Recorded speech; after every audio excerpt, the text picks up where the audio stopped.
Declan, lovely to see you. Yeah, thank you. You too. Look, I know what all this means to you. It's written large all over your face every time you play for your country. Do you feel this is a moment in history? Yeah, definitely. Again, it's a massive moment for our nation. Getting to the final back in 2020, you obviously don't think that moment could be topped, but obviously we're now back in another final back-to-back, which is history in itself. But now we're obviously aiming to do one more, and we don't want to just keep talking about it as in we're getting to finals and we're happy with that. We now want to be a country where we win, and we can continue to grow, with the young players that we have coming through for the next generations, that England can be a really big force. You mentioned Euro 2020, 3 years ago. Yeah.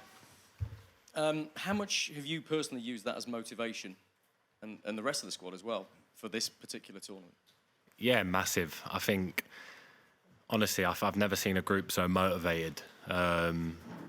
In training, just how we talk with each other around the place when we have downtime. Everyone's so driven to want to win this game, even before the tournament, just to win the tournament alone. We want it so much. I think in terms of Euro 2020, it hurt. It still hurts to this day. Seeing Italy walk up at our stadium, our home stadium, and lift that trophy is something that lives with you as a football player. But the beauty of football is you get chances to, recreate their memories. And, we have that chance now on Sunday. So, look, we know it's going to be tough. We can never overlook Spain. They've been an unbelievable nation for so many years now. So we know it's going to be a cracker. And all 26 men, whoever's involved, are going to have to be on it and be ready. You've covered more distance in this tournament than any other player. I don't know whether there's any pride in that in itself, but it shows how hard you've worked. But it feels like this England team as a whole have worked incredibly hard. 2 bouts of extra time, let's not forget. And Spain have had an extra day to recover before this final. Yeah. You add all that together, is that an issue? Is that one area of concern? Nah, to be honest, I don't think so. I think we're so used to it at club, where we're playing games every 3 or 4 days. We're conditioned to do that. So you said about me running, I think the most distance, I would probably say the first couple of games I was probably feeling more tired than I am now. As the adrenaline kicks in more, as the games ramp up, you get that extra bit of energy, extra bit of fire. And I think now, especially on Sunday, I think all of us will run through a brick wall to do anything to win this game. And, whether that's in 90, 120, we'll give it absolutely everything. And, that's all we can ask of each other. Hi, Declan. Hey, mate. You played in Euro 2020, I think your first major final. Yeah. So how did you feel before this one compared to that one? I feel calm. I feel really calm, to be honest with you. Like always, I don't try to think about it too much. Probably the night before I'll start preparing. To me, it's a game of football. Look, it's a European final. It's the biggest stage. We wait for this moment every 4 years, and we've now got a chance to create history. But yeah, I'm going to prepare for it like any other game, really. Be calm, just focus on the controllables, and try to do what I usually do, and try and have a good game. That's all I'm hoping for me and the team. A lot's been spoken about Rodri, and Ollie Watkins, when he was in here before, said that you've been speaking to him about the battle and coming up against him. What are you looking forward to that battle, and also about him as a player? Ollie said that. Yeah, he said you've spoken to him about Rodri. Obviously, look, we obviously know Rodri's a top player. I think I've done an interview with Arsenal just before the end of the season, and I spoke really highly of him. I think we're 2 completely different players. We're players that constantly get compared to each other. And I think that's normal now, but I think we're 2 completely different players, in my opinion, and I'm sure he'd say the same thing. It's not just a battle me against him. They've also got Fabian Ruiz, Dani Olmo, Pedri if he's fit. They have a real top squad of players, and the midfield battle will be key. But the main thing is, I do have mutual respect for him because, what he's done, how he's come to England, adapted, won trophies, played week in, week out. He's been a top player now in this country for years. So, yeah, big respect for him. But obviously on Sunday it's business, and we want to get one over them for sure. I have to ask you as well about your relationship with Ivan Toney. I've seen all the memes and couldn't escape the clip of you rapping along with him in the gym. Do you see that, and can you speak about the relationship as well? I just try to have as much fun as possible off the pitch. I think with me, what you see is what you get. You know, I try to have a laugh, try to have a sing-song or dance whenever I can. With Ivan, I think we've just clicked. Ever since he got into the squad, we just got on. I think even from his time at Brentford, you know, we used to speak all the time after games and stuff, swap shirts. So, yeah, we've always got on. And, we're really close now, which is really nice. You know, we spent a lot of time together, and just even seeing him the other night come on, you know, when he got his first minutes, made the impact, got the assist, obviously took his pen like however he did. It was just incredible. You know, he's been unbelievable this tournament for the whole squad. So, he's a really, really good friend of mine now. Okay, Faye, Rivers has to dash. If you can pass the mic back to Faye quickly, and then we'll come back to the guys in the front. Hi, Declan. You're right. Hi. Why are you different to Rodri? What's the difference between the two of you? What have you got that he hasn't, and vice versa? Yeah, look, I think it's well, there's loads of things really. I think, to be honest with you, I think this year obviously I've been playing a bit more attacking at Arsenal. He's been more and more of an out of defensive midfielder. You know, I started my career as a centre back. You know, he was born and bred Spanish, holding midfield. I think if you look at the best that have played there, your Xavi Alonso's, your Busquets, you know, they play that 6 role the best that you can play it. And I've had to learn it. I've had to try and adapt, you know, ask questions, try and improve myself daily. So I would say in that sense it's probably different because he's always been a natural 6. I've come into the 6 role probably the last 6 or 7 years since I probably started my West Ham career. But then obviously now at Arsenal I'm playing 8 and a bit more attacking. So we're a bit different now on that front. And obviously at Man City we play different roles, but yeah, they would probably be the main factors. That's really interesting. I think I've asked you this before, but right at this moment in time, 2 days before the final, what would it mean to you to win the Euros? Yeah, it would mean everything. I think if you win something for your country, I think we see when the women team won it, what it meant to them, what it meant to the nation. You know, I'm lucky enough now to see a lot of the girls who are in that Arsenal squad, and to this day they still speak about it. And you know, that's what we want now as a men's team. You know, we want to win. We want to make the nation proud. We want to make the fans proud, and it's a chance to create our own little bit of history. So yeah, look, we're ready. But like I said, it's another game of football, and may the best team win. We're asking everyone on TalkSport what they'd do if you did win the Euros. 3 years ago, it was have your first beer. Kyle Walker wants you all to get tattoos, that they have to be exactly the same. Phil Foden wants you all to dye your hair, possibly with a St George's flag. They've all said this. Yeah. I'm not making it up, I promise. Yeah. To be honest with you, I don't want to speak into existence. I don't want to jinx anything because I feel like we've done that. You know, we've done that in the World Cup. We've done that in the last Euros. And when things go your way, you end up thinking, why did we speak about things before they'd even happened? So, look, let's just wait and see what happens first. Like I said, one more game. That's what we've been doing throughout this tournament. It's worked well so far. So one more game at a time, and then we can talk about silly haircuts and tattoos. But before then, I think it's just full focus. And I'm not trying to be robotic when I say that. I would give an answer, but yeah, I just want to focus on the game and then obviously see how it plans out and what happens. Brilliant. Thanks very much. Okay, yeah, Jordan then Henry. Thanks. Hi, Declan. Good luck, mate, for Sunday. Thank you. You've already brought European success to a fan base starved of glory. Many of us in the room here have seen England win Rugby World Cups, Cricket World Cups.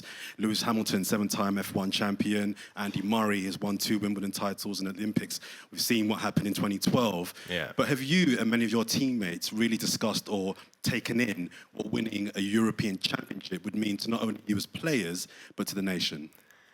Yeah, I think all them great sporting achievements you've just mentioned, you see the nation coming together in them moments, and to experience one of them as an individual and as a team, we want that really bad. We do really want that. And before we left at St George's, Gareth, we had a meeting with Gareth, and he put up the special moments like that when England won the Ashes, the Rugby World Cup, how everyone gathered around in London, and there was like pictures of everyone and what it would be like, and you know, just to get that feel of how we could impact a nation. And look, we're obviously one game away from doing that. Like I said, we can't talk it up too much because it's, you know, going to be a tough game.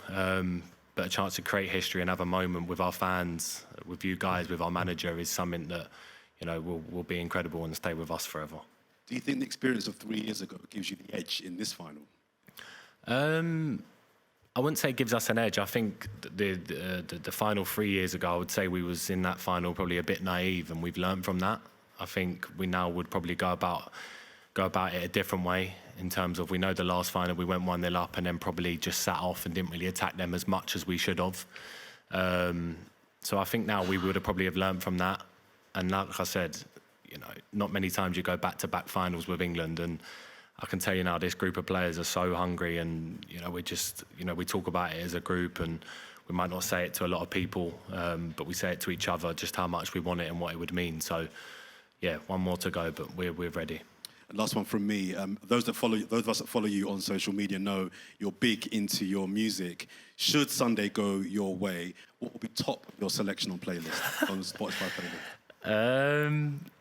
I don't know, you know, I've got such a wide variety of music. I don't know, I'd probably give a little rendition of Rice, Rice Baby or something to the nation. I'm sure a lot of people would want to see that, but like I said, who knows? Hopefully I can do that, and that would be a good memory to create with the fans. Declan, hi. First, Hey, good Henry. luck Sunday. Thank you. Has your club manager been on? Yeah, I've spoke to Mikel. He's been great. We had a phone call the other day. We were speaking for about 10 minutes. That was good. You know, it was nice to speak to him. I hadn't spoke to him since the end of the season, so that was really nice. And then he texted me the other night saying "Vamos" when we got to the final. So, yeah, I'm sure he's going to be split, obviously, because he's Spanish, but also he's got boys in the squad who are obviously English as well. So, yeah, it's a tough one for him, but he did wish me all the best. So, yeah, I was happy with that. Can you tell us a little bit about your sort of partnership with Cobby? Because he seems to have stepped in with such maturity. Yeah, he's so good. Look, I've spoke about him so many times. He's so good. And I always think back now to the Iceland game just before the warm-up game. And people were questioning whether we could play together or not, because we lost 1-0 to Iceland at home, and whether he was ready or not to play. And I think you see, as this tournament's gone on, this boy can be trusted in any position. You know, whether you want to play him as the 6, whether you want to play him as the 8. His knowledge of the game, the experience he's having, even though this is only really his first breakthrough season, he's played in big matches, and I think you can just see with the way he plays, the swagger, the authority. And what I like about it is we've got a really good relationship. We've probably got closer now than we've probably ever have been, and that's important for midfield partnerships. I think when you're playing with a midfield partner, you need to understand each other's game. You need to play close to each other. That's why you see us playing a couple like little passes to each other in games. You know, them little first passes, connections are so important, and we've been working really well together on the training pitch. So, look, this boy is going to go on to be massive. You know, he's only 18, 19. Well, he's 18 years old exactly. So, yeah, he's destined for great things. And what I love about him as well, he isn't big-headed. He's got a great family around him. You see his family in the stands after the game. They're so happy, smiley, speak to people. So Man United have got a top player on their hands for the next decade, I'm sure. You came through at West Ham, obviously strong connection with 66. Was that very much part of your upbringing to make sure that these years of hurt could end? Yeah, definitely. And I think I realised that when, you know, I was lucky enough to win the trophy at West Ham and, you know, the Conference League, what it meant to the fans. You know, when I was at West Ham, you know, you would constantly hear about the boys of 66 and what they done and what they done for that club. So when I won that there, it was just another level. So to obviously now win this potentially with England, I think this would top anything that you could ever win in your career. You could go on to win anything, but I think winning with your country is probably something that can't be topped. I think that's the way I feel, and I think a lot of the lads probably feel by it as well. Hi, Declan. Hello. Best of luck. Thank you. We've just been speaking to Gallagher, who paid tribute to you in midfield. There's been lots of changes, lots of young talent coming through, but you've made that transition so seamless for them too. That's part of your quality and your leadership. Have you found that this is a whole new role in this Euros as a leader on the pitch and for that midfield, and how much faith do you believe in it? Yeah, definitely. Look, I think every time, you know, I put on the shirt, every time I go out there, I try to do the best for the team. You know, I try to give 100%. I think as the tournament's gone on,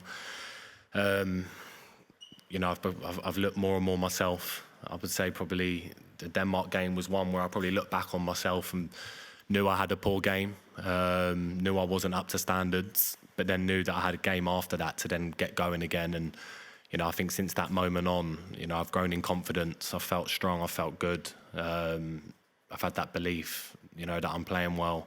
And I think the lads, you've seen that mindset with the lads as well, that everyone's kind of gone up a few more gears, which is really, really good. And like you said, I've had different midfield partnerships. It's not really made a difference to me because they've all got different qualities. You know, it's just trying to balance it really with who I'm playing with. And they've all poised something different, but I always say to them, you know, go and express yourselves. And I know I can be that one there who sit in front of the back four and try to protect. And like I said, if it means me sacrificing some bits of my game for the team to win, I don't see that as a problem, because at the end of the day, if we're champions, none of it will be questioned. So, yeah, that's the way I see it.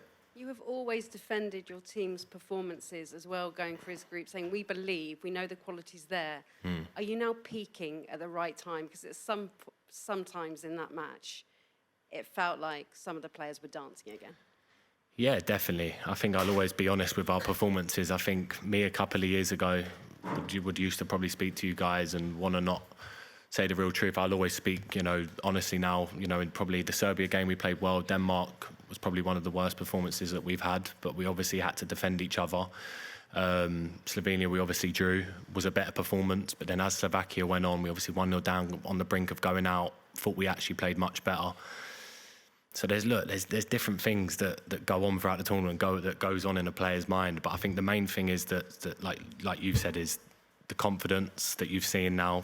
I think you see the confidence of our attacking players coming out. I think I spoke after, it might have been the Denmark game, about, you know, showing love to our front players. I think Phil the other night was unbelievable, playing in that central role.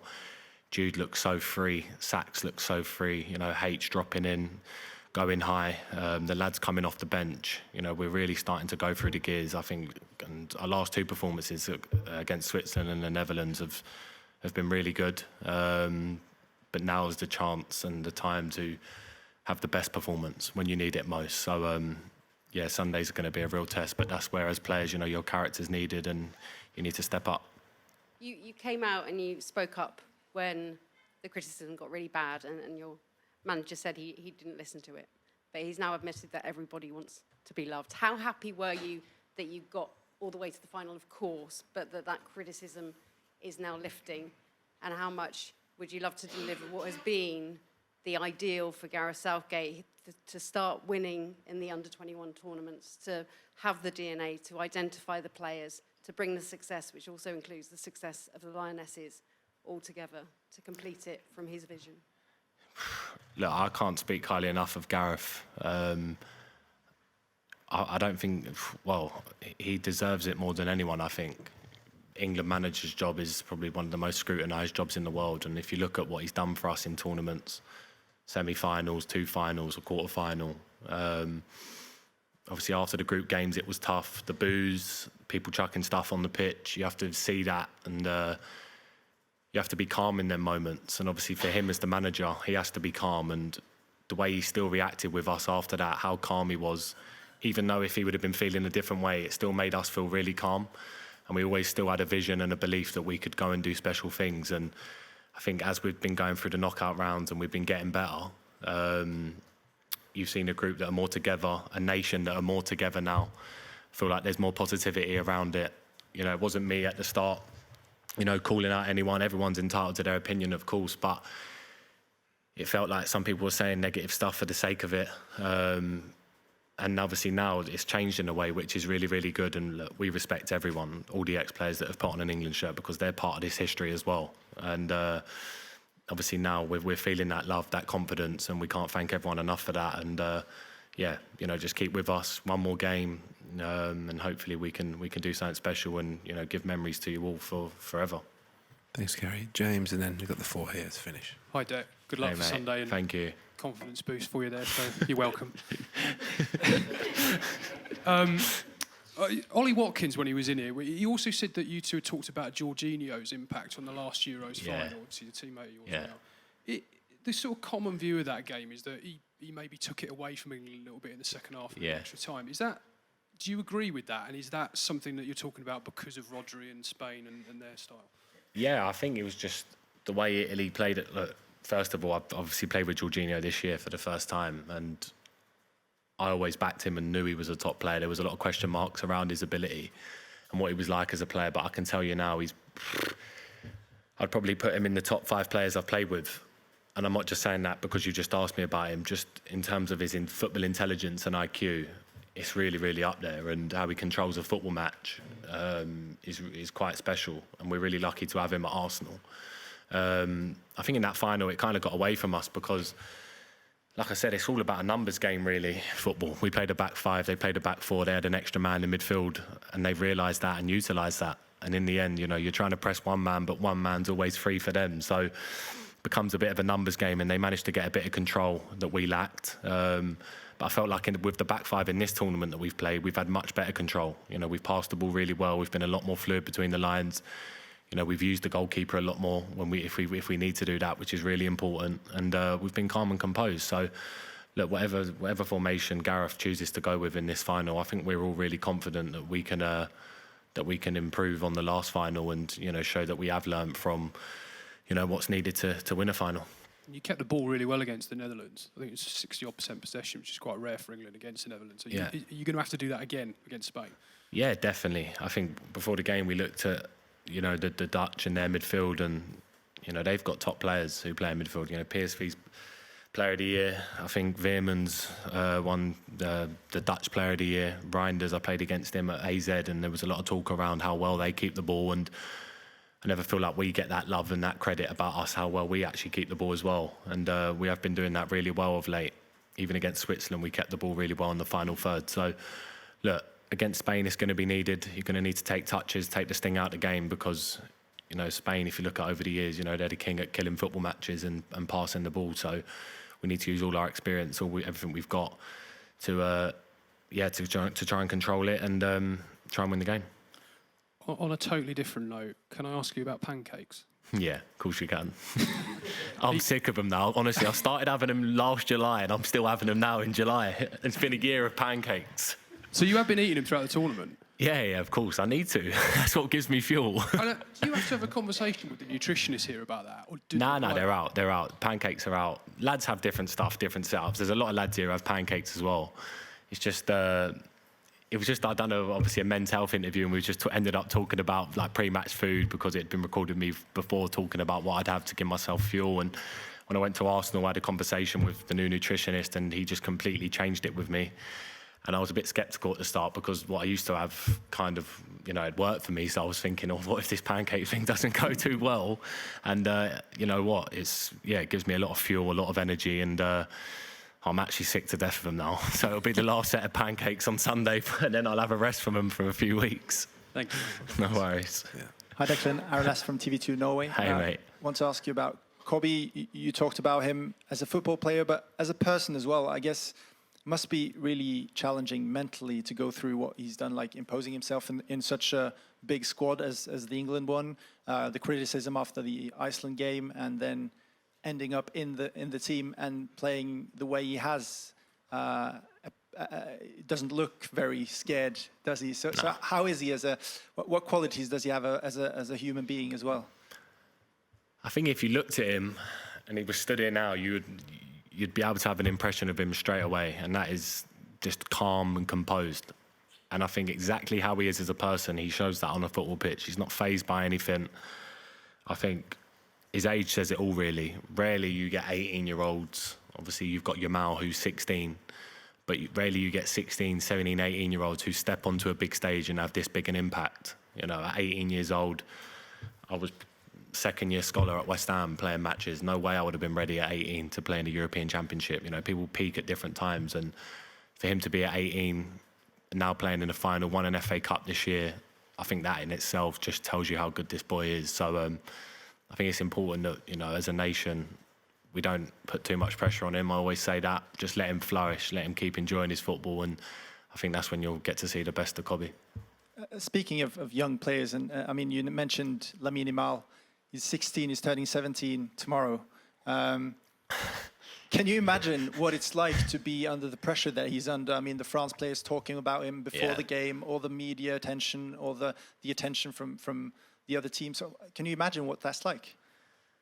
Not at all. I think I see as soon as we won the game the other day, I see a stat that he was 12 when COVID hit.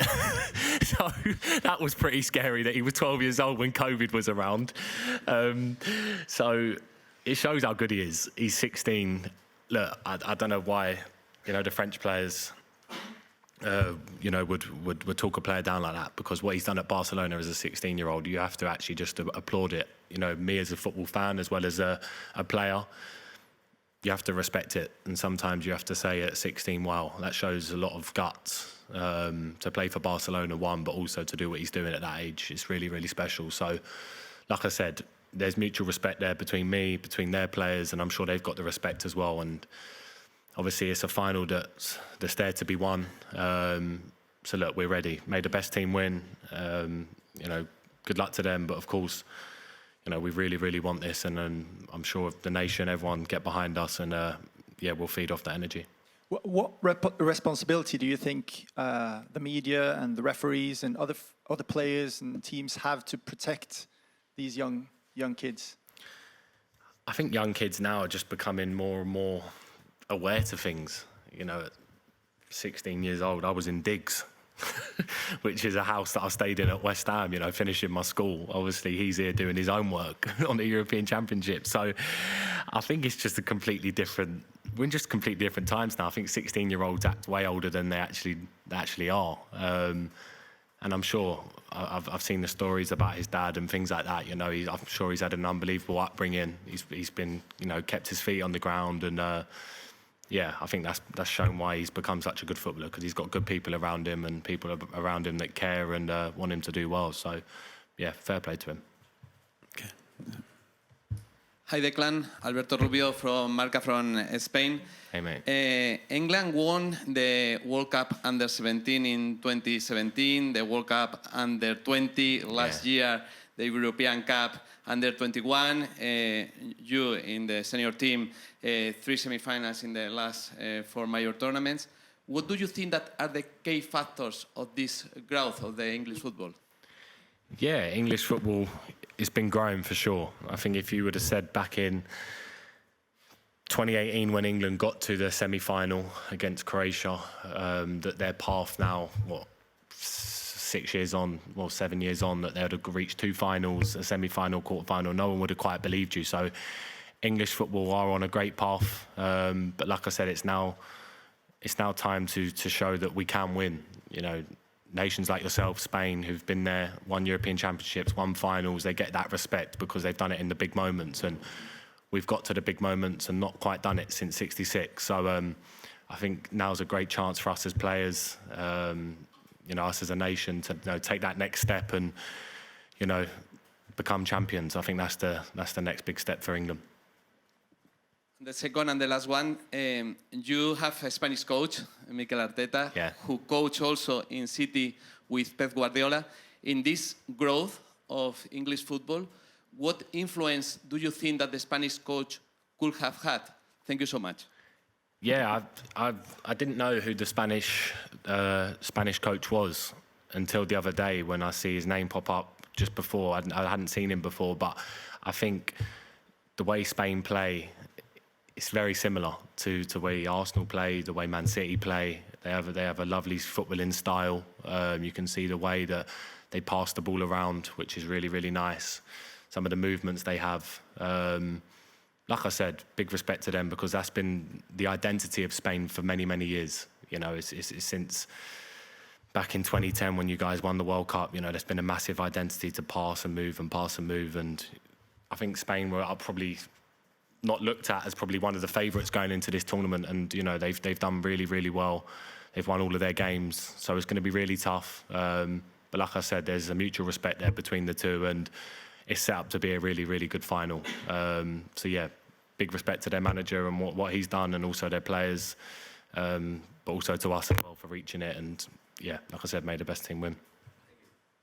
Hi Declan, Ayush from Stats Perform. Hey, just wanted to ask you, you mentioned about the criticism earlier on, and one player who got a lot of it was Harry Kane, your captain. After his goal against Switzerland, no European player has more knockout goals in major tournaments than Harry Kane now. What makes him so clinical and so precise in front of goal? I think it's just what he works on. I think you see him in training. From the first moment I stepped in with England and I got to watch him train, it was just, he was so driven to score goals. And it's just in him, he's just got that fire in him that if he gets a chance, we all believe as a team that he's going to score, and I think that's a massive quality to have. Obviously, he's come under criticism like we all have, but the way he channels it, the way he leads as England captain, and not a lot of people would see it, but he's been amazing for us, and for someone like him, he deserves it. He deserves it. He deserves to win this trophy as England captain. He deserves to have his name written in history, and as much as each other and the manager and the fans, for H as well, it would be so special if we could win this and he could lift it. And he's been your captain for a while now as well at the England camp. Just what has he taught you as a leader over the years? I think just his experience in key games, how calm he is in them moments, going into big matches, how he shows his quality on the pitch in big matches. As a footballer, as an individual, going into these games, you can feel pressure, you can feel a different type of way, but just how composed he is, really. He's not only just a striker. I think he could play in midfield, really, if he wanted to. He's so all-round. He's got every quality under the sun. So I think he shows to all of us, how good a player he actually is every day, as a captain and as a leader. And just finally, on a lighter note, where's this love for cricket come? I've always loved cricket, to be honest with you. I'm not a massive watcher of cricket, I'll admit that, but playing it, I love playing it. It's just fun. I've played it since I was a kid, with my friends at school. It was massive in school days. We've got a few boys here who love their cricket. We obviously have quite a close relationship with the England cricket team, which is good. So yeah, we've been playing, I've been bowling a little bit, batting, and I think all the lads have been involved as well. So we've had a lot of fun doing that, which is amazing. Okay, last one in this section here. Hi, Declan, Pablo from Spain. Hey, mate. I will ask you about Phil Foden. He came here as an MVP of the Premier League, playing in the left side and in the group stage. Maybe he is not playing or get all the ball that he needs, and now he's playing inside. How important is for you a player like him playing in front of you to have the best performance for the team? He's so special. When you know a good football player when you see one, and the way he takes the ball on the half turn, and the way he runs with the ball and has close control and touches is just, it's incredible, really, to witness it and to see it. It's unbelievable. And like you said, playing on the left, maybe he sacrificed himself for the team a little bit. He's still done the best he can, like he always does. When we've seen him move central, we've seen him create more, take more touches, be more on the half turn, ball reception, the way he's turning with the ball. He's such a top player. I can't speak highly enough of him, and the more we can get him on the ball, the better, for sure. Now we ask you about Bukayo Saka. Spain, one of the keys of Spain are the wingers. Yeah. Bukayo has a worth ethic incredible. We see in the last two games playing in a different position. If it's a match that you have to help him more because of the wingers of Spain? Well, definitely. I think it all depends on, how we set up, to be honest with you. Obviously, we've seen what Williams has done. We've seen what Yamal's done. Two outlets for Spain who are top talents. There's no doubt in that. They're unbelievable players and are going to play for Spain for the next 15 years. But we have our own young attacking talent as well, who can produce just as good moments. So I think it's going to be a stage set for these young stars who can show what they can do. So it's all set out to be a very good final for these young players to showcase what they've got.